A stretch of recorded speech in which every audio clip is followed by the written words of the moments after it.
Así es, gracias Sandra. Mario, buenas tardes. Efectivamente, decenas de venezolanos llegan diariamente a la frontera sur de los Estados Unidos. Ellos salen por el territorio colombiano, después se toman un avión directamente hasta la Ciudad de México y posteriormente llegan a la frontera. Permanecen hacinados en centros de migración hasta que puedan solicitar asilo político.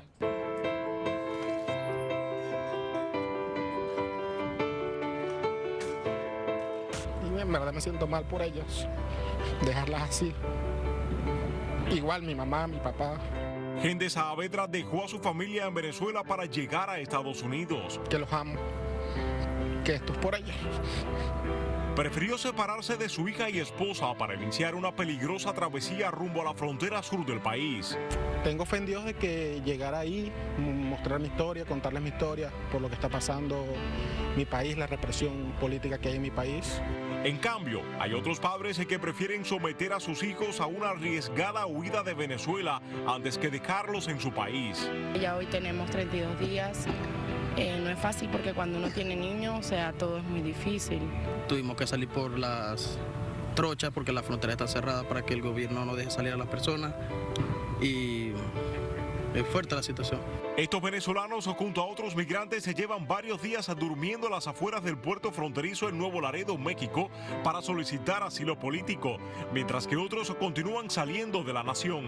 Como nosotros muchísimos, cuando veníamos en camino, o sea, eran miles de venezolanos en realidad que salen huyendo de nuestro país.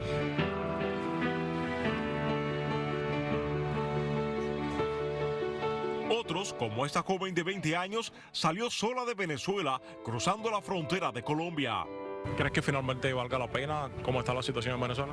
Claro, por eso lo dimos el primer paso, debido a cómo está la situación. Me imagino que debe valer la pena. Hay un problema horrible con la electricidad.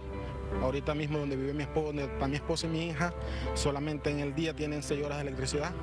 A pesar de la tensa situación política que atraviesa Venezuela, a muchos les cuesta trabajo que, pese a sus historias, les otorguen el asilo político.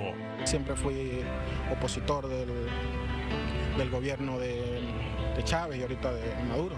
Tenemos nuestra historia igual y tenemos pruebas de todo lo que está pasando. Según estos jóvenes, el éxodo de venezolanos que escapan de la dictadura de su país poco a poco se agudiza y rumbo a otra tierra de mayores libertades, cada uno va cultivando su propia historia.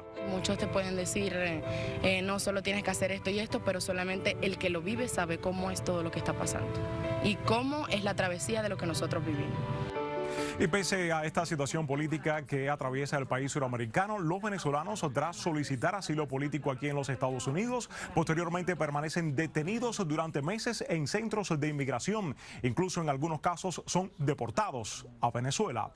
Desde el Centro de Controles, Javier Díaz, Noticias 23 en Unimás.